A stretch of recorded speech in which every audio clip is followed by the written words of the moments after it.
Neo-colonialism, modern day slavery, and why Japa happens to be the dumbest decision you ever take. See, don't even look at me as you're jealous of. I have friends all over the world, so it doesn't take me much to leave this country. But I want to tell you history. The book that says you should forgive your enemy is actually written by your enemy. This is why Russia happens to be G-R-E-A-T. I don't want to mention the word because that is the kind of words they don't want to hear. Every year, June 22nd, they remind their people of what they have suffered. They remind their people. That's why every child in Russia knows their history. Every child. It's not easy to penetrate them. No, it is not easy for any of them to sabotage any of the things that they are doing because they know their history. They know where they are heading in the next 50 years. They know where they are heading in the next 100 years. Do you understand? If you don't know your history, it will keep repeating itself and we will keep making the same mistake. It is very important. That's why they say knowledge is power. It is very important that you inform yourself. You will be very knowledgeable. Educate yourself. Education is not this type that you get in school.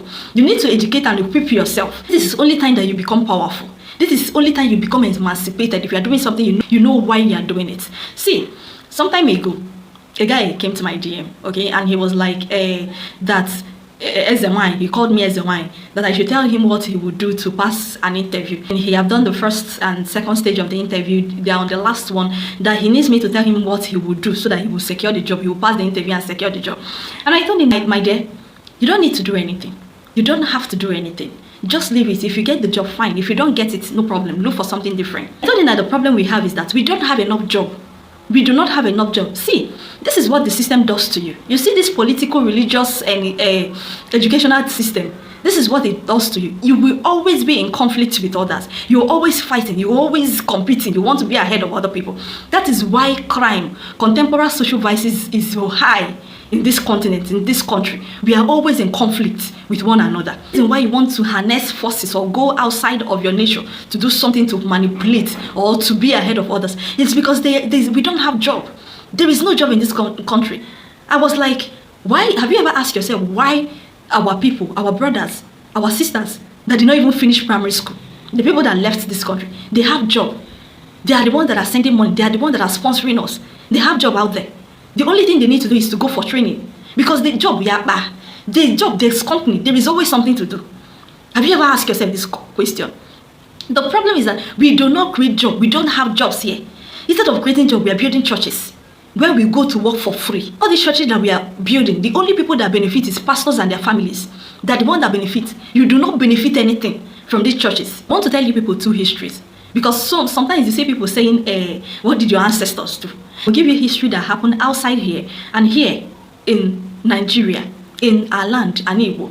The first history is the history of Black Wall Street. Black Wall Street happens to be the time in the 1920s that our people, the so-called African Americans, the kind of racism against them, they were not allowed in public schools. You cannot walk freely in America. You cannot do anything freely in America as an African. So these people decided to, build their own community. Black Wall Street. The Wall Street happens to be one of the richest black communities in America. Okay, so they built it. They have their schools. They have their businesses. They have their everything. They built this thing. And it was functioning perfectly. This is people that you brought from somewhere, strip them of their identity, strip them of their origin, where they come. They don't know where they come from. Even if they are to trace their root back, where would they start? So they now decided to create something for themselves, since you people are treating them as viruses. So they built Wall Street, okay, in Greenwood, Oklahoma. Then one day, a 17-year-old Onocha, Sarah Page, accused a black boy, a 19-year black boy, Dick Rowland, of an assault. This is the typical thing that happens today.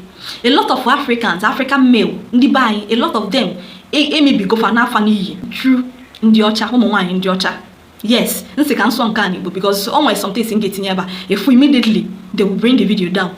A lot of our African men are not going their careers, their everything, are not going in the now in the and copying. Our women are now doing the same thing. And now funny. We look up nani. When you take a woman from here, and before you know it, just little provocation or divorce, a chop again against you. At the end of the day, you are going out, we are raising children that don't want to come back home. This 19-year Dick Rowland was taken to the county jail. And about 75 African people, men, now went and surrounded the jail, okay? Came go to investigation. Let there be investigation first before this young guy will be lynched. Before you know it, there was an assault. And before you know it, him go bullets, run back, and you know, this side, body side, this side, body side.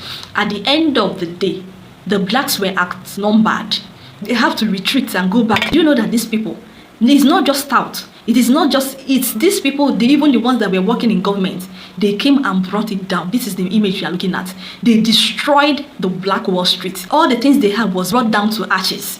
Let me come down to what happened in Africa, what happened in Nigeria, what happened in Igbo land. Let me tell you the story of Dr. Izuogu.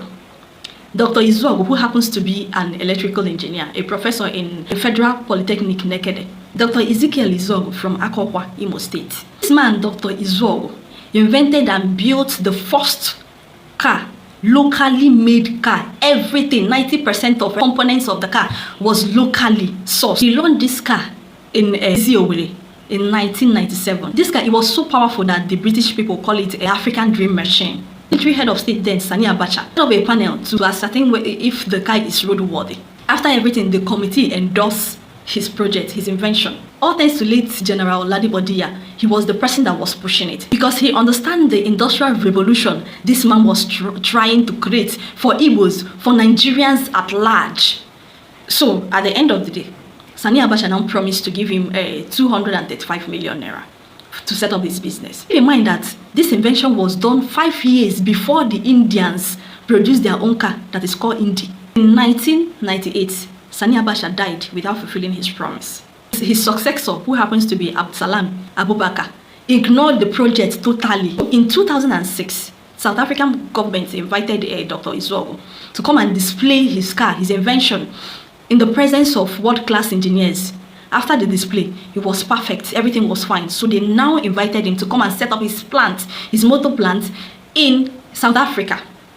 He was reluctant because he knew that the industrial revolution he was trying to create for the Igbos, for Nigeria, will now be taken to South Africa, and South Africans will benefit from it. Unfortunately, before he could set up this motor plant in South Africa, in March 11th, 2006, around 2 a.m., armed men, about 12 of them, invaded his plant, his motor plant in Izuogu, took away his equipment, his tools, took away the notebook he made the designs of these cars, took away the blueprint of his invention. This is how they killed Dr. Izuogu Z-600 invention. What they do to Africans. Dr. Izuogu is not the only one. Look at Jalani Aliyu, one that designs cars for Ferrari and the rest of it. If such brain happens to be in Nigeria, by now Wakagi the frustrated. By now Wakagi the miserable. They don't want any progress in Africa. This is why the best brains are not here. This is why the best brains are get that frustrated, more or miserably, or that they are taken out of here. By the time they take our best brain, they will use them. I get used to get until okay. If the person wants to come back, he cannot do anything for his people again. His family will not follow him. Maybe the wife and the children have abandoned him by then. This is what they do to Africa. It is systematic.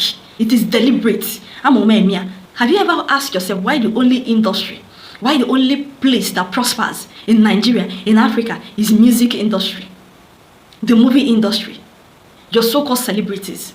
The musicians, how many people are they employing every year? How many people? Why is it that your musicians, with all the monies that they have, they cannot do anything? They don't build factories. They don't create any job that will employ thousands of people. Why? Why is their industry the only prospering industry? The skits making industries.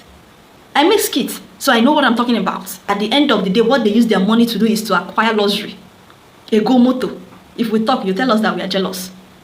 But at the end of the day, you don't have anything. You are giving them your money, but they don't give anything back to you. Once in a while, they may give away.